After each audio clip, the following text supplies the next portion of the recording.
Hello guys, welcome back. In this video I will show you how to link Instagram to your Facebook account. First step is open Instagram on your phone. First log in and select your profile in the bottom right corner. And then select the setting menu in the top right corner. Then select setting. Then choose accounts. Scroll down and tap the sharing to other app. Then select the Facebook and log in. Then select Facebook and log in.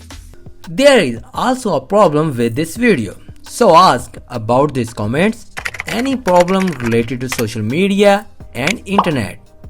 Let them know in the comments bar so that a video can be made on it. Please like this video and subscribe our channel and press icon for any updates and notifications. Thanks for watching.